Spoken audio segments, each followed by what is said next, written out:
Jill here, Special Needs Mom Talks.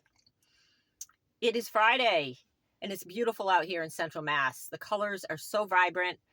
I was in the woods today, and just feeling it. So if you can get outside, even just look out the freaking window, it's gorgeous. As you probably already know if you live in Central Mass, but probably all over the country and certain areas, it's just, I don't know. I love the colors. Even though fall is kind of not my favorite season. Anyways, that's not why I'm here. I'm here to talk to you about something that I'm going to call the pause. The pause between somebody saying something to you and your reaction or your response. Hopefully it's not necessarily just a reaction. I had a situation today that made me want to talk about this, where I got an email from someone that wanted to share some information, an article with me, that my immediate response, I was triggered. And I think as special needs parents, we are easily subject to this because the world is definitely not always for us. We're fighting a lot. We're having to really kind of overstep a lot of system circumstances in order to kind of fight for equality, to be heard, for our offspring to be heard, to just help another human make their way in this crazy world that seems to be against people that are outside of the box. Anyway, so we're subject to triggers as parents.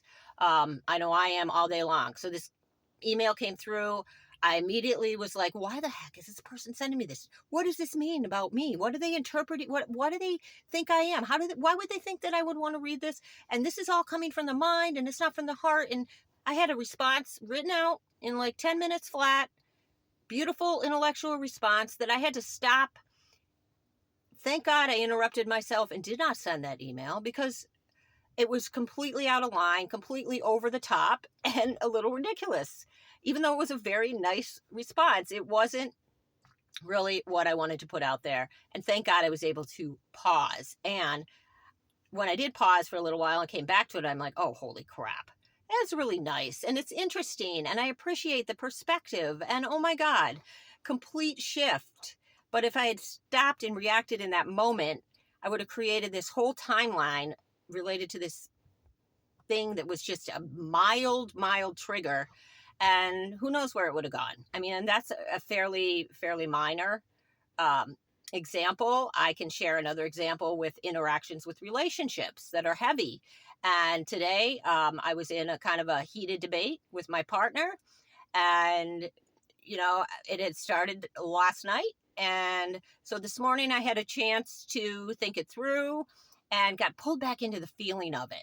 And I remember I was sitting there and I was sitting, oh my God, I should not respond right now. I really shouldn't say anything right now. I'm still feeling really emotional about it. And what did I do? I got up and responded, and it did not go well. And I had to go through this turmoil of coming back to baseline and apologizing. And, like my emotions get out of control very easily. And I'm aware of that. And it's hard. It's challenging. It's challenging every day. As I said, I think we are extra triggered and whatnot. And the other piece of it is, so this happened with my partner. Am I going to make myself feel bad about the fact that I lost my shit and provoked him into an argument? Or am I going to love myself through it? And of course, learn from it, learn about the pause, which is why I'm sharing it here. It always it happens with my son, who I've shared about extensively on here. If I don't take that time to pause and I react in the moment, it never goes well. So that's my little rant for today. If you can, just take that 10-second deep breath. Do I really need to send this now? Do I really need to respond to this now? And it's so hard because if you're in it, you're in it. So sometimes just physically dragging yourself away, and sometimes something will interrupt me. I believe that's probably some sign from God or a higher power coming in to snap me away from being immediately triggered and poorly responding. And thanks for that. So have a great weekend if you can. Grab some joy and moments of joy. Find it, dig into it, and talk to you soon. Love you.